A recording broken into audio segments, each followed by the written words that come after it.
সম্মানিত সাংবাদিক বন্ধুগণ, গণ অধিকার পরিষদের কেন্দ্রীয় সভাপতি নুরুল হক নূর ভিপি এবং সেক্রেটারি জেনারেল রাশেদ খানের ওপরে এবং গণ অধিকার পরিষদের ওপরে নৃশংস হামলার তীব্র নিন্দা এবং প্রতিবাদ বাংলাদেশ জামাত ইসলামের পক্ষ থেকে ইতিমধ্যেই স্টেটমেন্টের মাধ্যমে জানানো হয়েছে। আমরা বিস্মিত হয়েছি যে 5 আগস্টের গণঅভ্যুত্থানের পরে ফ্যাসিস্ট অপশক্তির দোসরদেরকে সুরক্ষা দিতে গিয়ে জুলাই গণঅভ্যুত্থানে যারা অগ্রণী ভূমিকা পালন করেছেন সেই গণ অধিকার পরিষদের কেন্দ্রীয় সভাপতি ডাকসুর সাবেক ভিপি সংগ্রামী জননেতা নুরুল হক নূর এবং তার সেক্রেটারি রাশেদ খান সহ গণ অধিকার পরিষদের উপরে যে হামলা চালানো হয়েছে তার নিন্দা এবং প্রতিবাদ জানানোর ভাষা আমাদের নেই। আমরা তার তীব্র নিন্দা এবং প্রতিবাদ জানাচ্ছি।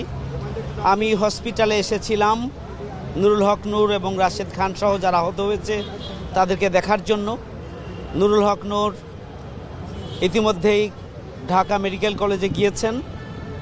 তার অবস্থা যতটুকু আমি শুনেছি যে তার অবস্থার বেটার ট্রিটমেন্ট প্রয়োজন বিধায় এখান থেকে ইসলামী ব্যাংক সেন্ট্রাল হসপিটাল থেকে ঢাকা মেডিকেল কলেজে তাকে নিয়ে যাওয়া হয়েছে। রাশেদ খানের সাথে আমার দেখা হয়েছে, আমরা সমবেদনা জানিয়েছি। আমি আপনাদের মাধ্যমে দেশবাসীর কাছে দোয়া চাই নুরুল হক নূর সংগ্রামী জননেতা, জুলাই আগস্ট গণঅভ্যুত্থানের লড়াকু সৈনিক সুস্থ হয়ে আবারও জনগণের মাঝে ফিরে আসুক, এই জন্য দেশবাসীর কাছে দোয়ার আহ্বান জানাচ্ছি। এবং আইন শৃঙ্খলা বাহিনীর ভূমিকা, আইন শৃঙ্খলা বাহিনীর এই পরিস্থিতি নিয়ন্ত্রণে ধৈর্যের সাথে যেভাবে ভূমিকা পালন করা দরকার ছিল সেটি না করে ফ্যাসিস্ট অপশক্তির দোসরদেরকে সুরক্ষা দিতে গিয়ে নুরুল হক নূর এবং গণ অধিকার পরিষদের ওপরে নৃশংস হামলা করেছে। আমার মনে হয় এখানে আইন শৃঙ্খলা বাহিনী তারা নিরপেক্ষ ভূমিকা পালন করতে পারেনি।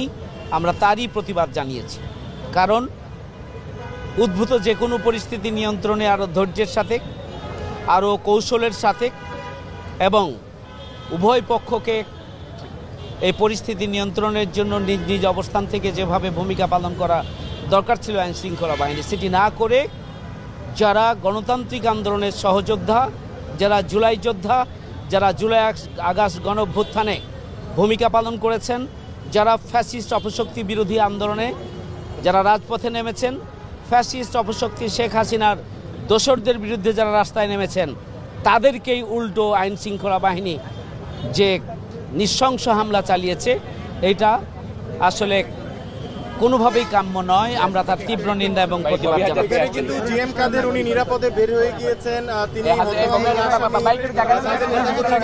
অবস্থায় আছেন, এমন পরিস্থিতিটা আপনারা কিভাবে পর্যবেক্ষণ করছেন? জাতীয় পার্টির নিষিদ্ধের জন্য আপনাদের কোনো কার্যক্রম বা কর্মসূচি সামনে আসবে কিনা? যখন জেলে তখন জাতীয় পার্টি জিএম কাদের ছিলেন উনি করতেছেন,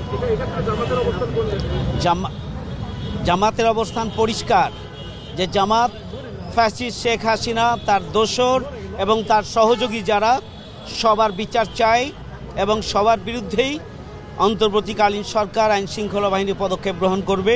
আমরা সেটি চাই, এটা আমরা বারবার বলে আসছি, নতুন কথা নয়।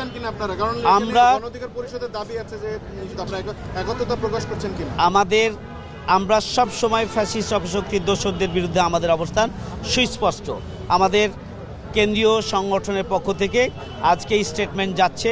আগামী দিনে আমরা আমাদের সংগ্রামের সহযাত্রী হিসাবে যারা আজকে রাজপথে মার খেয়েছে তাদের সাথে আমরা একসাথে আন্দোলন সংগ্রাম করেছি।